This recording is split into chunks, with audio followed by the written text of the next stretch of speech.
Phil. And I'm Candace. And we're the Disruptors. You do realize that your phone just disrupted the whole start of the show today. Well, I hope you have some real good stuff because you have disrupted the disruptors. Well, it was probably just another telemarketer. Wow, I can't believe it. We started the morning with a disruption of the disruptors. Well, Candace, today is a fun, rap-filled day because you're going to yell at people, right? Well, I won't yell at people. Well, maybe you, Bill. Oh, okay. Sometimes you need to be yelled at. Well, once in a great while, that's true, but very seldom. So what is on your docket of ugliness this morning? Well, one of the things that I was in a great conversation with one of my clients, and I just figured I would bring it to the show. Oh, boy. And that was putting your political and religious views out on your business page or on your business portfolio information. Oh, you mean actually projecting yourself on social media? Yes, I am. Well, what areas, now we all know that social media right now is actually taking over the world. Slowly but surely it's taking over.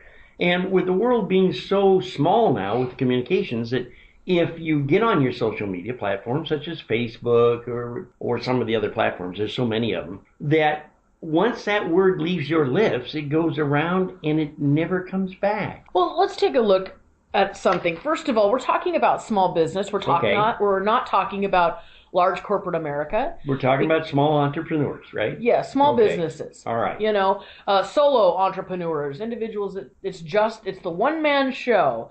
They might have 25 employees. Okay. They're not a Walmart, they're not an Exxon, they're not a Starbucks. Okay, so they're just a 4 or 5 man type wanting to get out there, entrepreneur, got a great product, and they want to reach out. They want to really grab a hold of part of the market. Yes. And so one of the reasons why we want to talk about specifically into small business is because the larger corporations, they've got holding power, which small business does not have. That's true. They've got multiple locations. People might not hear or see them in the same light. So that's why we're really going after small business this morning to hopefully give them some clarity in what's really important and vital to their business. So it's kind of like putting a face on your company. It is. First of all, people have such a hard time separating individuals from businesses because when you're a startup company, you are the face of your company. Well, that's correct. I mean, you're the company, really. And when you get out and you start projecting yourself on social media especially, then it all kind of comes back. If you, shall we say, overstep the boundaries or make a political decision or a religious decision that you really shouldn't have got involved with. Absolutely. Your political views, your message might be misinterpreted. That would be very seriously harmful to build a relationship for, building your customer base, period. I mean, that would destroy it if you got everybody upset. Well, let's take a look. First of all, World Vision, their message was misinterpreted.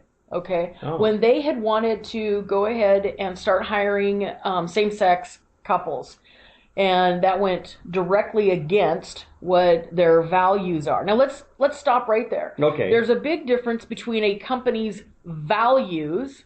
I want to kind of stress that. Values. We'll stretch versus their personal religious or political beliefs. So you can put some of those beliefs in your values, in your core values, or your philosophy, or you might have a We Believe page. Okay. And that's perfectly understandable and even necessary. I encourage all companies to have values that are highlighted for all to see. All to see, okay. But going back to World Vision, first of all, they're ranked number 11 in the world nonprofits.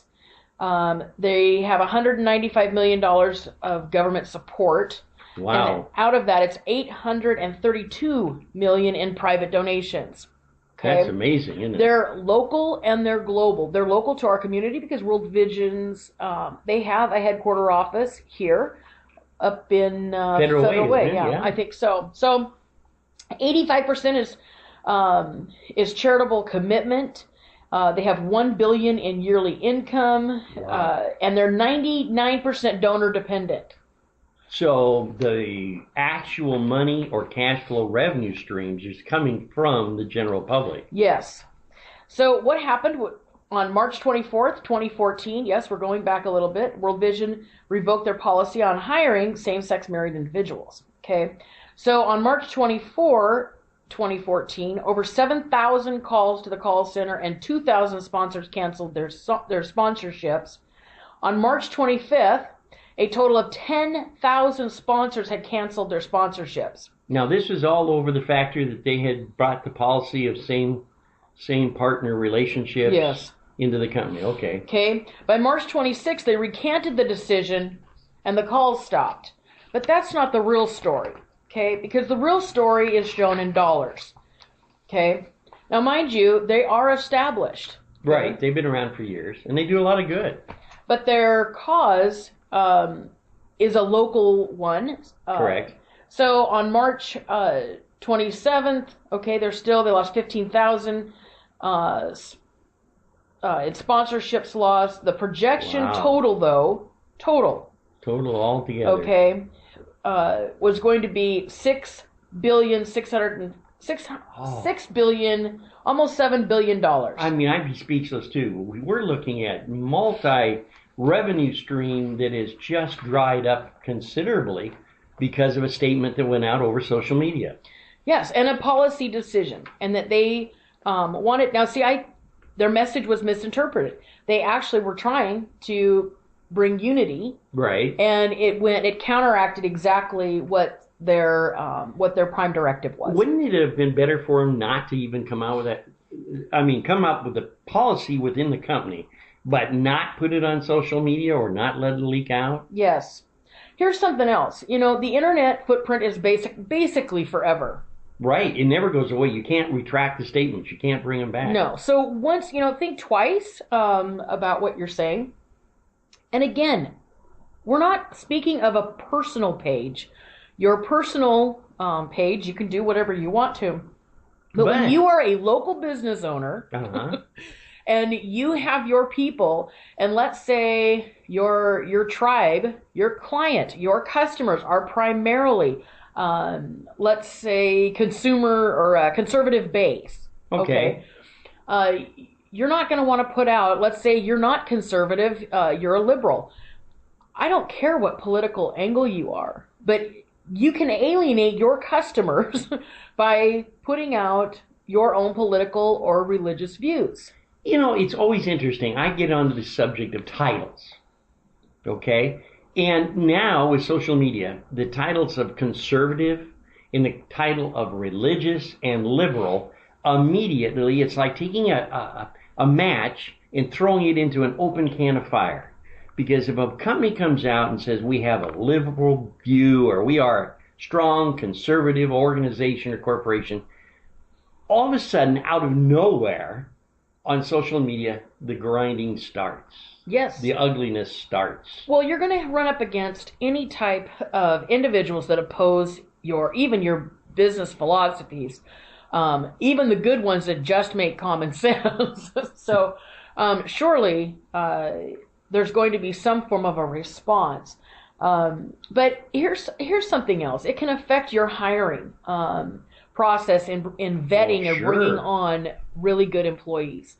And the employee market is still hot. We don't have enough employees, even though people will say they can't find a job. I know of at least 10 companies that are hiring right now, and it's not motivated by holidays or anything else other than they need, boots on the ground. Sure, people to work. People at the front counter. People to work, and it's not that they're paying them minimum wage. Right, they're paying good wages in some cases. Yes, and they're still begging for employees. So, and if you are a small business owner, chances are pretty good that you're struggling to find qualified individuals to represent your company. Why would you want to draw firing lines? Well, you wouldn't at all. You want nice, smooth. You want an employee who fits right into your market with the relationships of their clients and your clients. You do. Um, you know, whatever you believe in, I think that you can portray that through your philosophy, through your branding, through your values, and it's a beautiful combination. Well, it really is. But it has to be really fine-tuned. And, it's really a shame because we've got our Constitution, Bill of Rights, and Declaration, and all the people that have fought through all the years for us to be able to have our own opinions and actually stand up and without fear from any direction be able to state our feelings. But people, I think, have lost track of the fact now that we have technology that maybe is good in many directions, but can be extremely harmful for those that step over the boundary. That, for instance, on Facebook, there's so many different people that are what we call trolls that definitely want to take your statement and just see if they can start an argument or something of that nature. Yes. And throw you off or aggravate you or reach out and try to get you to make statements that they know is incorrect, but they know you've just sunk your own ship. Yes. So how do we get along with this? How do we work on this? Well, first of all, you have to have clarity. You have to understand that you're there to provide a service. And however that person lives, whatever their religious beliefs are, whatever their personal beliefs are, whatever their lifestyle is, first of all, you're not the hall monitor. Right. Let's start there. And you're creating your world. We're all on a journey. They're creating their world. And you have to keep totally in perspective that, you're just here to, let's say, bake a cupcake. Okay. Okay, speaking of baking cupcakes, remember that couple in Oregon? Oh, yes, I do. Well, this is a small business. This is such a great example. They had a religious belief, and I'm not begrudging them their belief. I think that they should stand up for what they believe. That's what the country's built on. I'm not coming against that, but their job is to bake cakes. Well, you would think so, yes. Okay. So, I won't go through the whole entire timeline. You can find that online. But remember, Sweet Cakes by Melissa, the bottom line was that not only did the company get in hot water, but they ended up losing their business and every single asset that they had. In July 2nd of 2015, the Labor Commissioner orders that the clients to pay $135,000 to the Bowman Criers. That was the couple that they had said, no to baking the cake for their wedding. They wouldn't bake the cake because of religious beliefs or political beliefs. They just said, no, we're not going to do it because we just don't believe in what's going on. No, and we already know that the end of that whole entire case was that they ended up in financial ruin. Absolute devastation. Now let's go back for just a second on just that point. Do we not, as entrepreneurs and business people, have the right and protection to make the decision? Because when you walk into a restaurant, it says no shoes, no shirt, no service. So aren't they in the same boat as these people were in? If I walked into Wendy's with no shirt on, which would scare probably everybody in the Pierce County area, wouldn't they have the right to say, no, we're not going to serve you? And then would I have the right to sue them?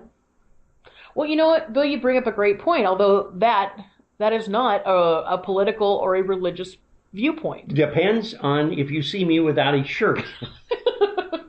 Okay, great. It's a coming to Jesus moment. Whoa.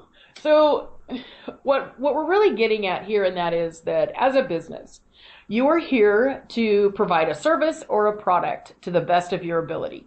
Oh, period. Okay. Right. Here's a real question. Do you want to make money? Well, yes. But okay. Do you want to build an empire or build a corporation or build? Of course. Okay. Then what is the cost of you drawing firing lines and alienating people from doing business with you? Let's start at the beginning. Okay, at that particular contest, I can see your point to a certain degree.